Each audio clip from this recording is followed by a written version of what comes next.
welcome back. Now, when things start heating up down on Earth, space may be the final frontier. Beloved by science fiction, the concept of an interstellar life has inspired countless cosmic classics. That it has. But competing with the likes of 2001: A Space Odyssey, Star Wars and Apollo 13 is no easy liftoff. Legendary director Christopher Nolan has poured his heart and soul into his latest creation, which is called Interstellar, and it's all in the hope that it will stand the test of time. Our movie man, Jason Jabba Davis, joins us from the birthplace of all great movies, LA. Morning to you, Jabs. It was a pretty ambitious attempt by Nolan. What did you think?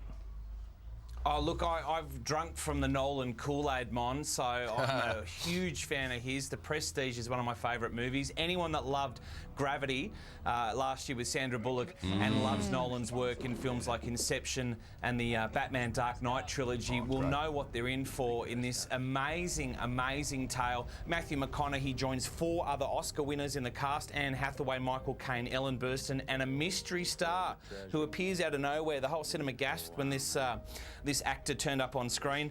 Basically, McConaughey plays Cooper, a pilot turned farmer turned astronaut, just a few years from now on a mission to save the world, leading a group of explorers through a wormhole to find new planets. And I've just been rewatching some old films. I watched a film called A Time to Kill, which had Matthew McConaughey and Sandra Bullock in it together. And I thought how amazing that last year she had her own space blockbuster, Gravity. This year he's gone to the even further reaches of the solar system, through a wormhole and into pretty much another dimension. This is an amazing, amazing, amazing film. There's a strange walking robot that accompanies McConaughey. Let's take a look at the much anticipated blockbuster Interstellar. Potentially habitable worlds right within our reach. Could save us from extinction. Here we go. You can't just think about your family now. You have to think bigger than that. I am thinking about my family and millions of other families. Maybe we've spent too long trying to figure all this out with theory. Love is the one thing that transcends time and space. Do not go gentle into that good night. Old age should burn and rave at close of day. Rage, rage against the dying of the light. All right, Enrique. Yes, you are. You've got to go and see Interstellar, much more than a sci-fi blockbuster. Amazing story of a family man who risks everything to save not just his daughter and his son, but the whole planet. 5 stars for Interstellar. This is Christopher Nolan's best work yet. I would have thought you'd gone like 5 billion trillion stars for this, Jab. I should have gone countless. Yeah, absolutely Infinity. Stunning. Yeah, and See it on a giant screen. Matthew McConaughey, every time I see him in, every new movie that he's in, it just blows himself. everything. Exactly, blows everything out of the water. I love a great sci-fi because they always raise really interesting philosophical questions about the nature of our existence as human beings. It's great. Interesting. That's why this film is so powerful. It's a real love letter to 2001: A Space Odyssey and so much more. Something else to talk about is a film not getting as wide a release as Interstellar, but this is a fascinating documentary called Finding Vivian Maier. Vivian Maier was a nanny. No one had ever heard of her.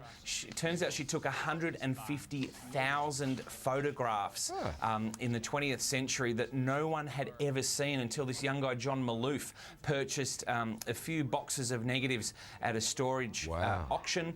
These are the most amazing images you've ever seen of different people on the streets of Chicago, and he undertakes a documentary to try and reveal who this mysterious person is. Let's take a quick look. The history of street photography is currently being rewritten. Vivian Maier. Vivian Maier. Vivian Maier? Exhibitions in New York and LA and London and Chicago. We've had more interest in this work than perhaps any other photographer. There's one particular that I bought, which I love. The composition is slightly off to me, and I think that's why I like it. Yes, that's Tim Roth, the actor who's bought one of the pictures. 4 stars for Finding Vivian Maier. Do try and track this down. If you can't see it at the cinemas, make sure you look for it on iTunes or DVD when it's released there. Yeah, absolutely amazing doco. Yeah, photojournalism Really at its best and unrecognised till now. I wonder if she was related to Oscar Mayer, the famous Wiener King. No relation. In fact, her family story, very dark, very haunting, very compelling film. And the fact that this guy, John Maloof, was actually able to track down anything about this woman, a real recluse, really incredible. Wow. All right, thanks, Jabs. Great to speak to you. I'm here actually tracking down another famous recluse, Jennifer Aniston. So I'm going to try and find her here in Hollywood. Wish me luck. Best of luck See you with next that. week. Let us know how you go. Thank you, Jabs. Thanks, guys. Don't go anywhere. Weekend Sunrise is returning right after this.